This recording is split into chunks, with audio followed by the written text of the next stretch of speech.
My name is Vicki Gogg. I'm from Cuyahoga Falls, Ohio, and we are at the FEMA, CBA, Red Cross. They call it a disaster assistance center.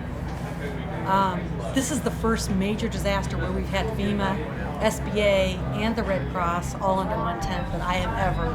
This is the biggest disaster, I think, in our United States, I think ever. They said Katrina was a number 3. This is considered a number 7, which is even makes Katrina look like nothing. That gives you any perspective because everybody's heard of Katrina. So I got sent out here for client casework supervision, but as in any disaster, you volunteer and you say whatever you need me. So they had enough supervisors, we're just client caseworkers. Marcia, another friend, a friend I've met out here, she actually lives a half an hour from me in Ohio. And she's client casework also. We're pretty much providing people with Red Cross is food, shelter, and housing. Although with this disaster being so huge, we're providing with diapers and formula, well, not much formula, diapers, baby wipes. We're having people come in. State Farm lady came in yesterday with a car full of paper towels and cleaning stuff. A man came in the day before that with 20 bags of clothing. So we're just whatever's needed. I mean, this is the biggest. People are devastated.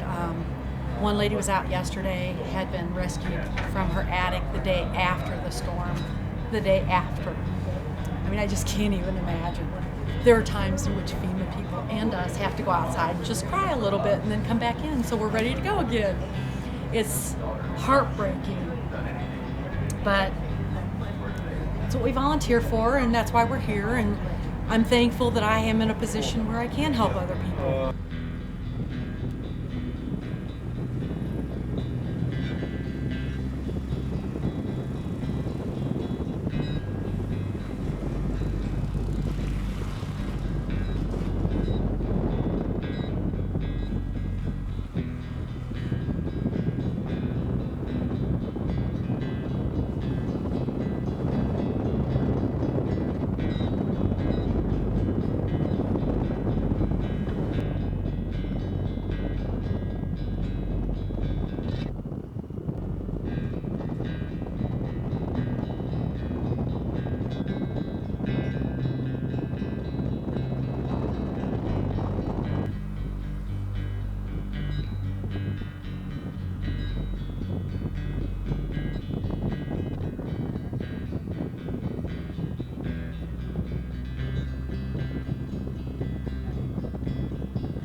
Hey, I've been thinking about you, Sue. Oh, I was forced to make it myself since we didn't see you. You guys are funny.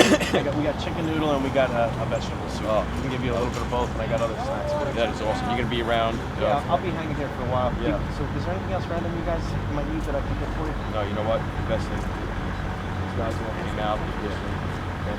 Thanks a lot. You're welcome.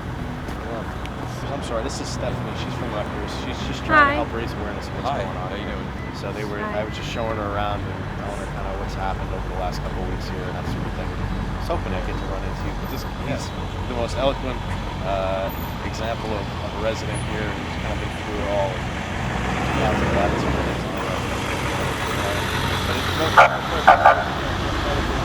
You're not seeing this neighborhood. Well, in a way, I can say you're seeing this neighborhood at its best because people are just like pitching in like in an unbelievable way. But this is a beautiful neighborhood prior to this, and it's been flooded so many times. Four times in the 6 years I've been here. Yeah, but you remember you telling me about Yeah. that. Oh, I thought this was the first time. No. The amazing thing is, my mother used to say it too, when we were buying a house here. Well, look, our house is from 1920. There are houses here that go back earlier than that. They've been through all of these floods. There were floods in the 30s, I think 1938. I don't know all of them. Somebody recently told me there was one in 1945, just after the war, 50-something, 60, probably more than that, but these are big floods. 92 was the last big flood here. And that only got 10 inches of water here. So we figured, we're good to go. And I mean, it came in so quickly that you just couldn't believe it. It's so crazy that this house just got obliterated. Yeah, and I saw it happen. That must have been terrifying. I was on the back roof there, Okay. pumping up the raft, and I see the house start to. It's moving, and I wasn't sure if it was floating or if it was, just falling apart. And I'm thinking, well, it's gonna bump. I'm thinking it's gonna bump into my house, and instead it just collapsed. I saw like wood go through the roof as the roof caved in, and then I didn't tell my wife. She said, "How was it outside?" I said, "Oh, it's beautiful. It's a sunny day." It was nice. No, I just said, you have to know how to portray reality, even though you're acting it out. So I just said, it's bad, but it's not that bad. It was actually terrible. Did they put sandbags all over the place, the town itself, or there's nothing No. they could do, too much water coming in? Last year we sandbagged for Hurricane Irene. This year we bricked. I bricked up around my furnace and boiler, put a bilge pump in there, a big sump pump. I was cursing myself for not getting a generator, and now I'm glad I did, because that would have been a waste of money. It would have been under the water. Yeah, so it just came in so quickly. I boarded up one side of the house, the windows in the basement, and the other side I put slats, wood, fabric to make like a gasket, and then bricked up like a pyramid. And I figured if I could slow the rate of water coming in to less than the rate of water going out, it might be okay. Nothing doing. It came through. It looked like a dam was breaking. Two of the windows actually held fairly well. The other one, I didn't put fabric because I left it more loose so that if I had to get out that way, and it just came in so quickly that, I saw what the odds were, and I took a broom handle that I kept up high so it was dry, and I whacked the switch, the main power, turned that off, and headed upstairs. Immediately, life jacket on, the dog, the wife, myself, and then I set about saving things.